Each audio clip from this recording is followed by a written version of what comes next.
Our next story is from Pakistan. It remains gripped by flood fury. Large swathes of the country are still submerged underwater, and the losses are mounting by the hour. According to Pakistan's own estimates, the country will need $10 billion to rebuild. This has sent Pakistani leaders into an overdrive. They're making a show of raising money on television, fighting over who can generate more funds. Here's a report. Excellencies, dear friends, Pakistan is awash in suffering.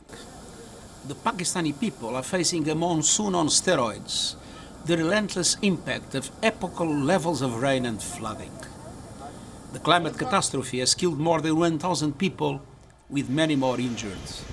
Millions are homeless, schools and health facilities have been destroyed, livelihoods are shattered, critical infrastructure wiped out, and people's hopes and dreams have washed away.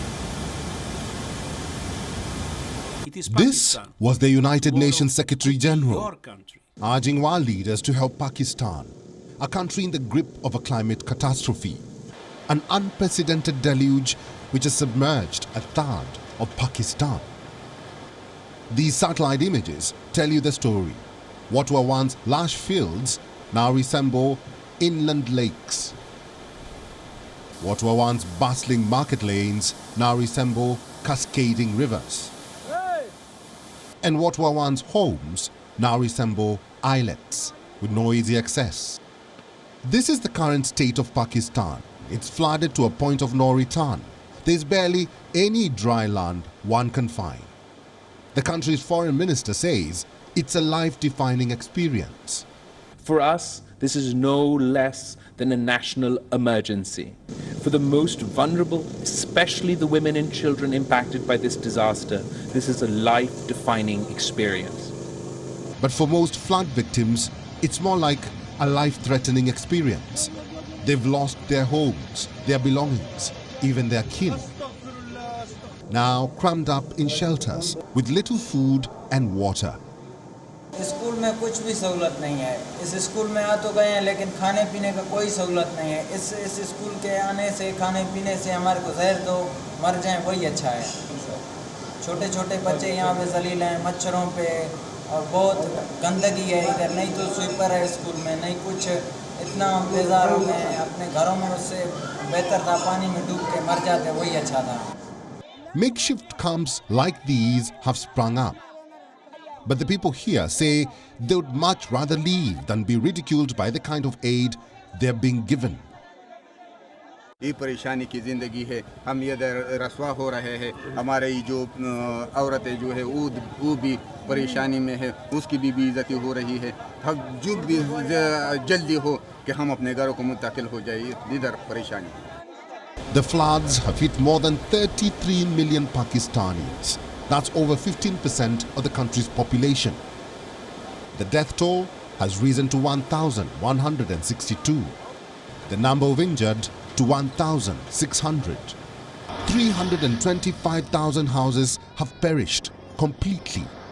733,000 houses have been severely damaged. 2 million acres of crop has been destroyed. 735,000 livestock has been lost. 150 bridges have washed away, and 3,500 kilometers of roads have been damaged. Put together, the floods have cost Pakistan an estimated $10 billion. For the record, that's just $3 billion less than what's left in Pakistan's foreign reserves. So how is Pakistan going to rebuild? Where will it get the money? The United Nations has made an appeal on behalf of Islamabad. It has asked the world for $160 million in emergency funding. With the government of Pakistan, the United Nations is today launching a $160 million plan to respond to the devastating floods in Pakistan, the worst in decades. The Pakistani Prime Minister is moved by the gesture. He has pledged transparency for every single penny. This is only going to provide $160 million. It's triggering others.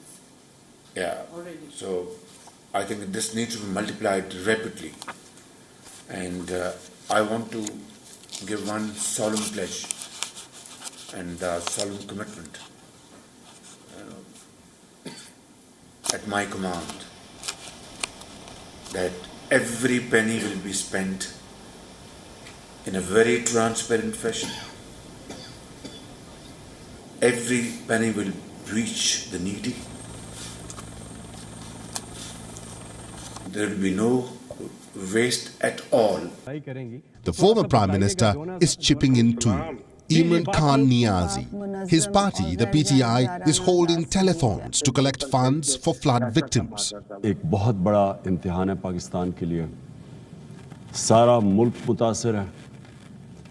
Gilgit Baltistan से लेके चित्राल से लेके स्वात से लेके फिर DI Khan, फिर DG Khan, फिर सिंध, बलूचिस्तान, सिंध सबसे ज़्यादा मुतासिर है.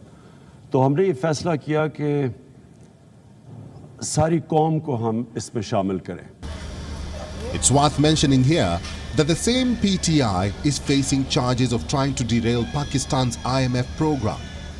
What's more, just 4 days back, when the crisis had just begun, Imran Khan had refused to collect funds, citing lack of transparency on the government's part. Now, collecting money has become a show of strength. Who can generate more? As Pakistanis suffer, their leaders remain caught in petty politics. WION is now available in your country. Download the app now and get all the news on the move.